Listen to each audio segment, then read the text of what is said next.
That's exciting stuff, isn't it? Yeah. How many people in this room have ever heard of cooking with solar power? Oh, good. So we don't have to introduce too many words and ideas. And as I said at the beginning of our session, all of our power comes from the sun. If we could use it more effectively, wouldn't that be a good thing? Let's find ways to do that. So Alan and I only met a couple of years ago.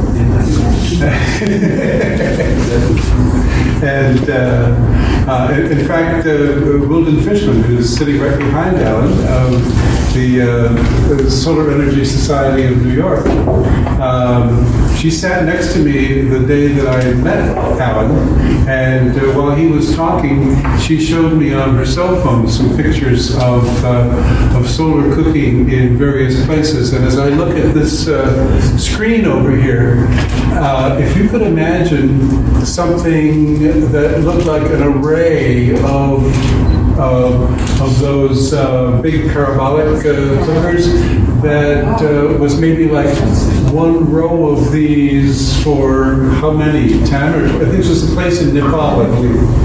How many solar cookers were on top of that large building? That's probably an array that had about a dozen large collectors. That's an institution. So if you look, just think, boom, boom, boom, boom, boom, boom, boom. What that does and how it could produce heat for cooking in the dormitory, I believe, of a building in Nepal that relies very heavily on solar for its power. So maybe a little bit later, Wilden can be one of those who has a few words to say, and she can say much better than me what it was I saw. But to become aware of these possibilities, it's innovative. It's innovative. All right. Now it's time for my presentation, and I want to make it very quick. But I want to focus on teamwork.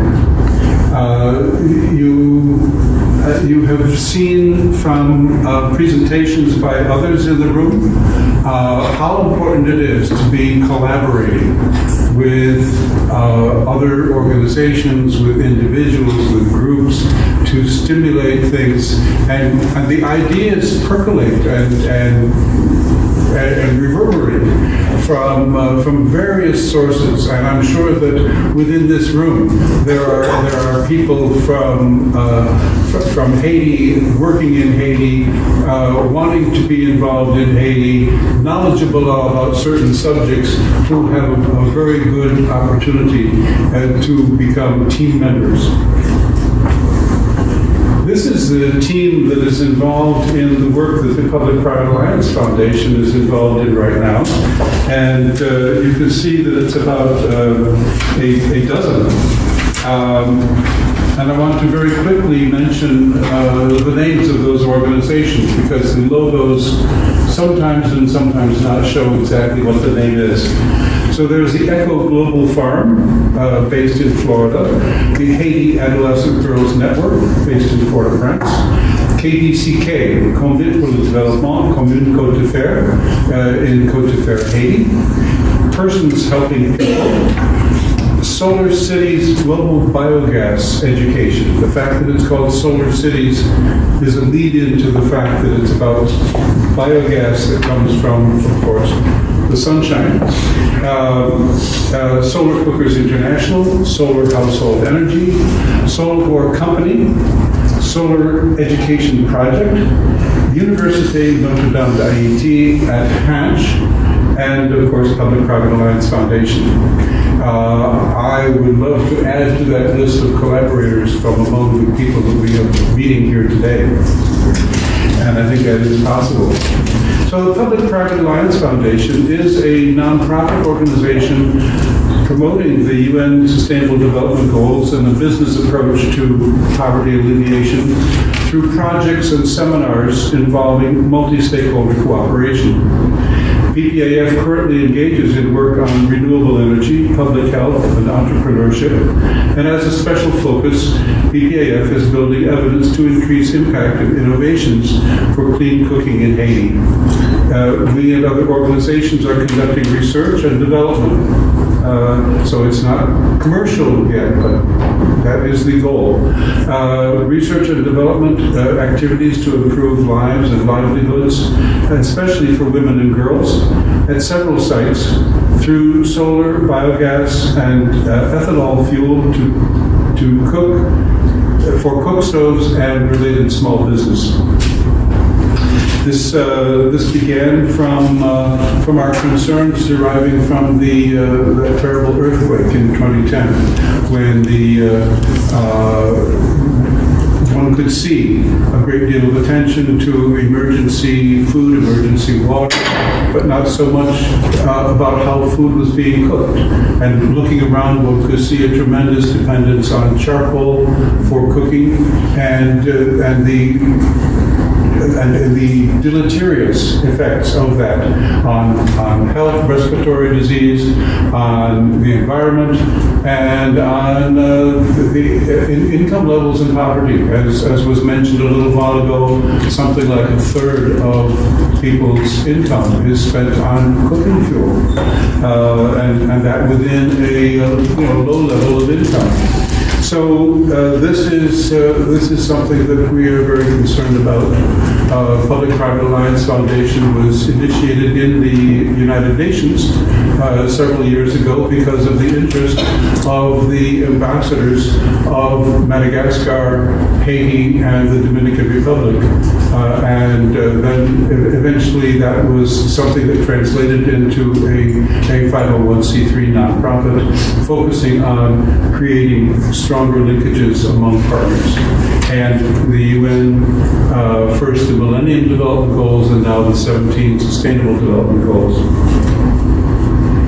So what is our approach I want to focus only on the Université Notre Dame d'Haïti at Hinche.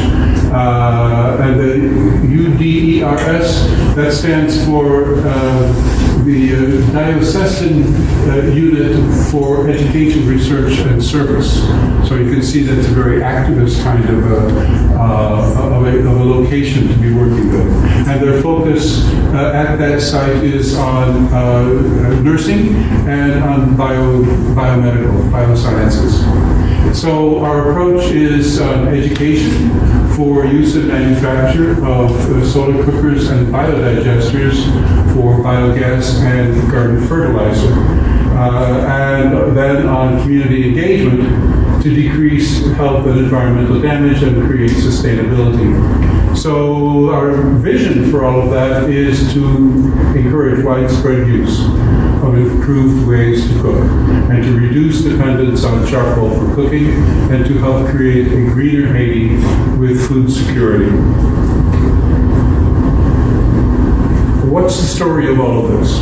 It began really on site in November of 2017, so this is not all that long, but it's a very interesting, innovative program. Began in 2017 November in response to the Vice Rector's request for a short course on solar and biogas cooking and to build a biodigester. Rose Bazin, did you raise your hand again, Rose? Was one of the two people who went there to do that. Rose was representing the Solivor company at that time, as well as her hometown association of KDCK, because Rose comes from that town in Haiti and is now a nursing instructor, professor, hospital dynamo in maternal and child health here in the New York area. So you can see the certificates that these students got after a short course, which boosted their enthusiasm right away. And this is what a homemade biodigester looks like, and it's had some pieces added to it from what initially it began. And the materials used were what's called an IBC, an intermediate bulk container, that had come into Haiti with some liquid product in it, and then having been drained and cleaned up, becomes a source for doing something else, and in this case, making biodigesters. And the blue tank to the left side is a 55-gallon tank, and the others are 275 gallons, locally available. And the parts that had to be brought in from the U.S. were, again, things that were not locally available. Most of what was necessary to build the biodigester was locally available. And here you see the enthusiastic committee for biogas and solar cooking that was created among the students who took that short course. There were about 9 of them who said, this is what we really are interested in, and we'd like to push this further. And so they began exploring what the technology could do. One of the things it could do is to serve lunch on the weekend for their group to prove among themselves what solar and biogas can do when college students put their minds to it. And you see on the bottom of the page the kinds of things that were being cooked. They moved from that into pressing for being the leaders of the school's annual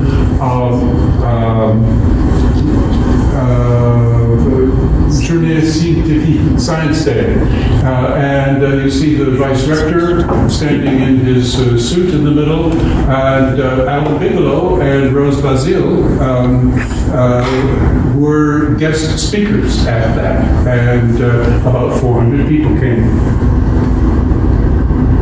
Now, this led to a demand to create a course, and we have now what we believe to be the first known Haitian college course on solar and biogas cooking at the Université at Hinche, and with the syllabus and the resource materials created by the team members that I identified earlier. Rose is the leader of the solar course. Another woman by the name of Kathy Puffer from Solar City's Global Biogas Education is the leader of the biogas side of the course, and that has moved on now from the first semester into a second semester. You see here the array of different kinds of solar cookers that have been put all in one place in front of the main building of the college campus. And I think in that picture is Jennifer Gasser, who is seated over here. And is Mary Buchanan in that photo also? They went and did some teaching on 2 sessions about what does it mean to get involved in entrepreneurship for these things. This is Kathy Puffer in the light blue hat, teaching about biodigester construction on campus. And after that, of course, the local students and professors were able to pick up and advance from that. This is what a collection of biogas can be from that biodigester that you saw. And then that becomes portable, and you can use it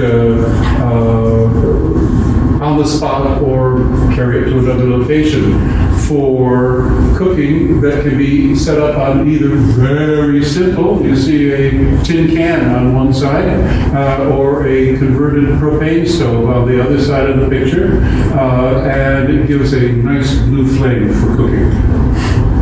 The biodigester effluent, it becomes a garden fertilizer that has been helping to grow crops of tomatoes and peppers and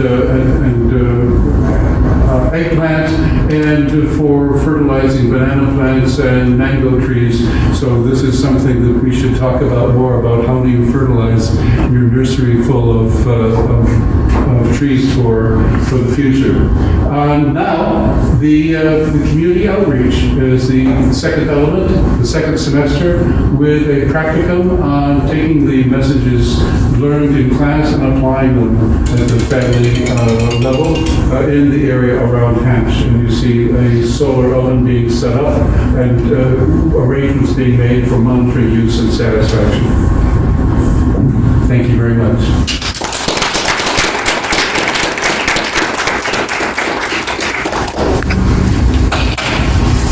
So,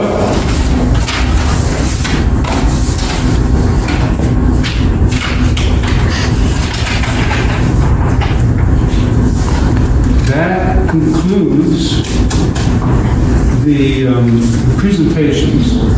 And so I'd like for us to get a breather. I believe there's coffee and other things in the corner over there. And the restrooms, as I mentioned, are through the door and to the right or left. Standing up is already a good thing to do. But I want to alert you that in the time remaining to us, I'd like to have some questions and answers to our panel members. And so when we come back, I'm going to ask all the panel members to sit at this table. And also for some of you in the audience to have a chance to say a few words about your work and your interest, very briefly, so that this can be a basis for further networking. And among those, I would like to mention Purchase College, Hands Up for Haiti, the CMMB, and Little Haiti Brooklyn. But there will be others as well who I'd like to get involved. So thank you all.